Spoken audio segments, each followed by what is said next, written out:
Здравейте хора, аз съм Филип Филипов и днеска ще ви говоря за Вената.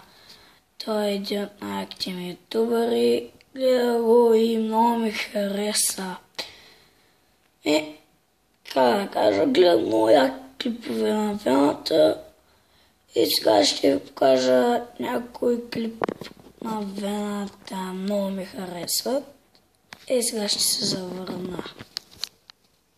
И така хора, завръщаме се с клипа и нека го пусна.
И така хора, това беше от мене и довиждане.